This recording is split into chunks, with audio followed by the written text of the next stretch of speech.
Sam, firstly, thanks for your time. Coming off the back of a draw against Chesterfield on Tuesday. What's the mood like in the camp at the moment? Yeah, it's really positive. We're still unbeaten under the manager. It feels like we've won, even though we haven't. It's a good point on the road. We're gutted that we haven't come away with a win after getting to about the 80th minute leading, but at the end of the day, if you look at it, they're a good side, Chesterfield. They've been together for a number of years, that squad under that manager, and we've taken a point off them. That's another team that are pushing for the playoffs that we've almost derailed their push a little bit, so there's a lot to be positive about with it. You had a real scrap on Tuesday night with their forward. Do you enjoy the physical battle? Yeah, I do. It was a slightly different task. I was more up against their winger, but I thrive off that. I like to think I can back my pace against anyone, my 1v1 abilities, and then being physical when I can and really stamping my authority. And yeah, I enjoyed the whole game really. Yeah, you're not slow, are you? The ball goes over the top.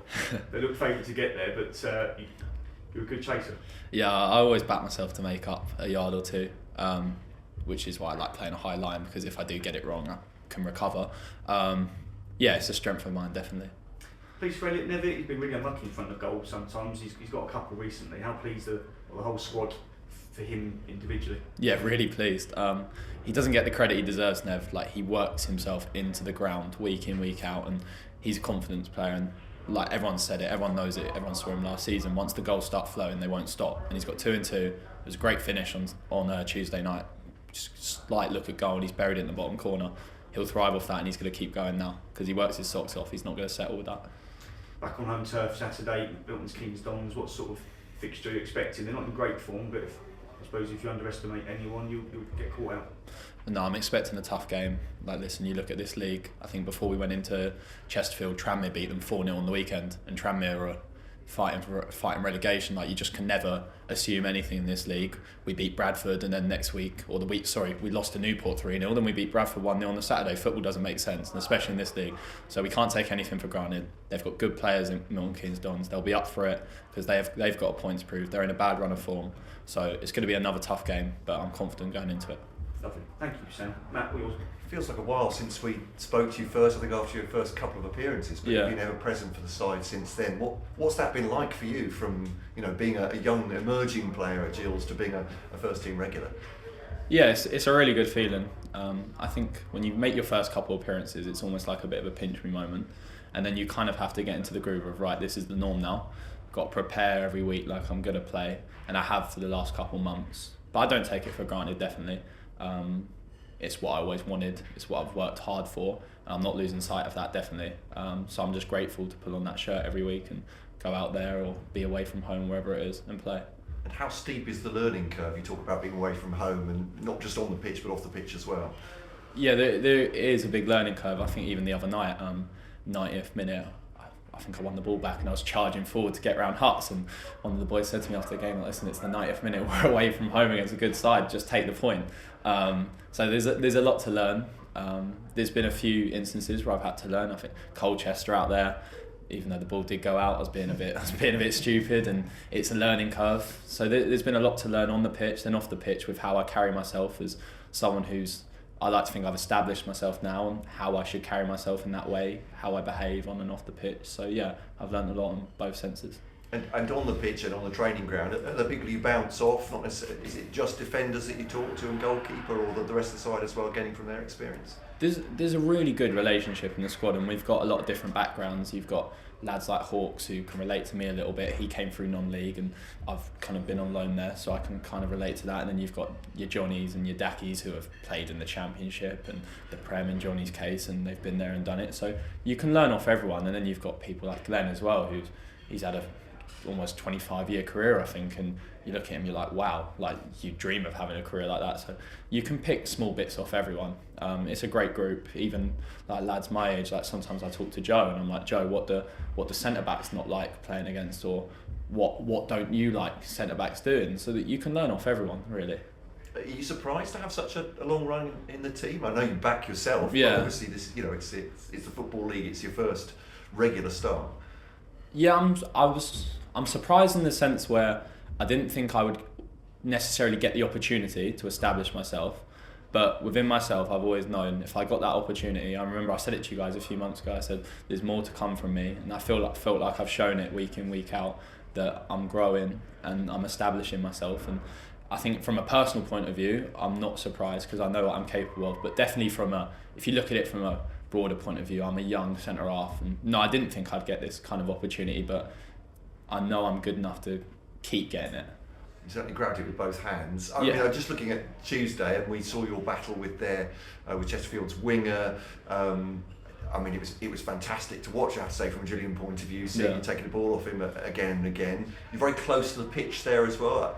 What I'm leading up to is this is a different atmosphere for you from playing academy football and probably even playing for Chelmsford, isn't it? You're right up against the away fans as well, giving you pelters. Yeah, definitely. Do you know what? I love playing here, but I love away games because sometimes when you get a bit of abuse from the opposition's home fans, I'm one of those, it spurs me on even more, and I don't mind becoming a bit of the villain to them if they feel like they're getting a bit of an injustice done. But yeah, definitely feeling the crowd, it just kind of pushes me on even more and gives me a bit of an edge.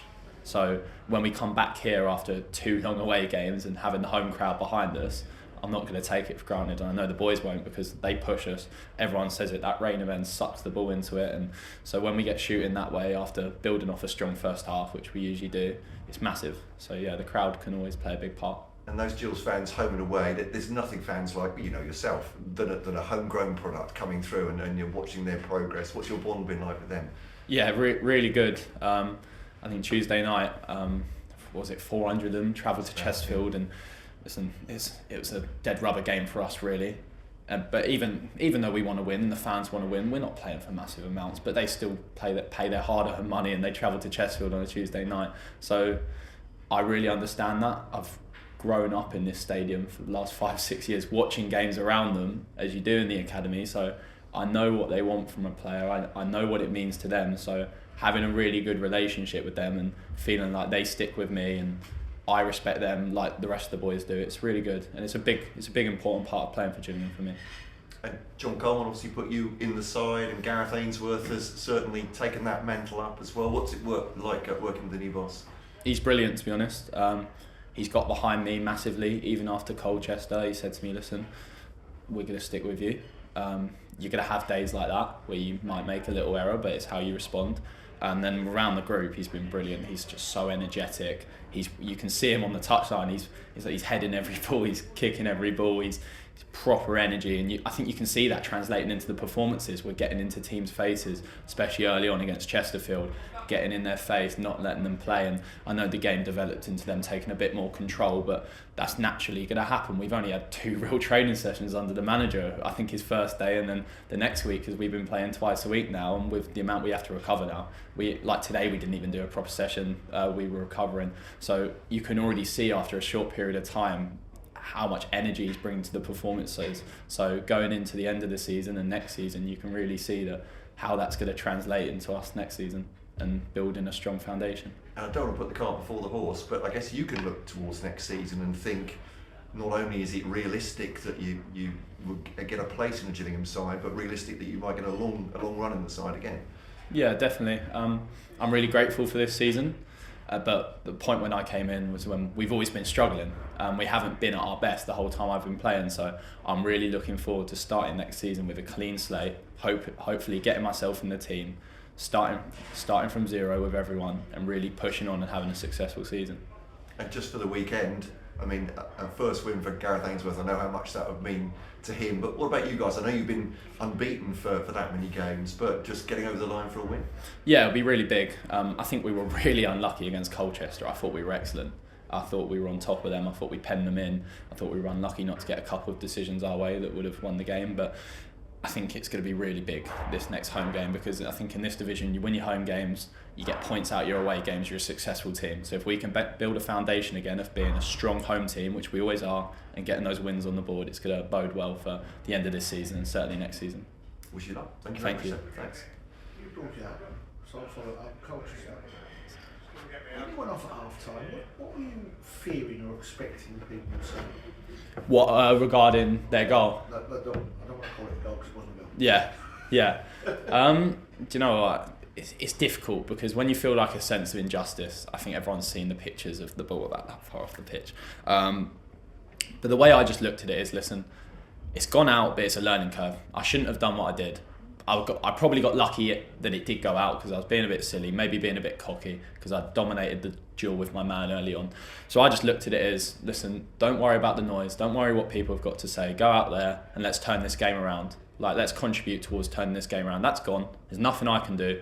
It's gone, it's happened, let's go turn this game around and let's hopefully make it 3 points. And I know we didn't quite get there, but the performance, I thought second half as well was excellent. I thought we pinned them in, going towards the Rainham end. I don't think they even got a second to breathe, Colchester. So from a personal point of view, I thought I reacted well, and from a team point of view, I thought I contributed towards turning that game around.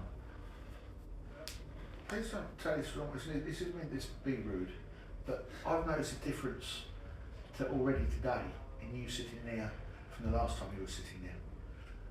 Have you noticed a difference in yourself, how you've grown into it?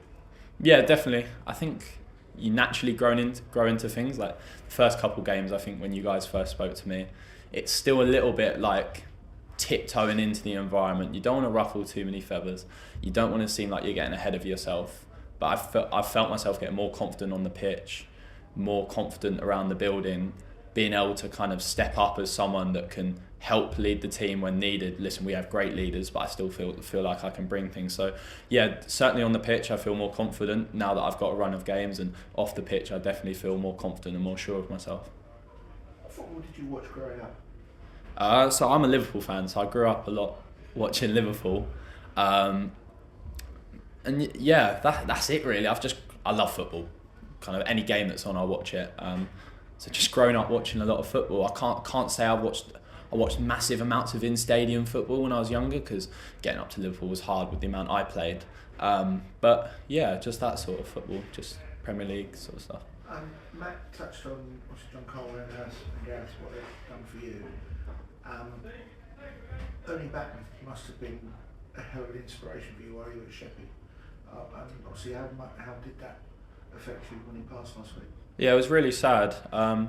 Ernie wasn't around massive amounts when I was on loan at Sheppey, because I think he was battling the illness that he eventually passed on from when I was there. But the influence he had on that club, like, listen, you go onto the island and you talk to people and you talk to the fans, and what he did for Sheppey as a club and the island was massive. Like, that's a community of people over there that are really, really good people, and he meant a lot to them, and he meant a lot to Sheppey. I went to their game last season against Walsall when they got to the FA Cup second round, and listen, you looked around and there were thousands in that stadium, and that stadium which he helped to build from a club that was really struggling before he got involved.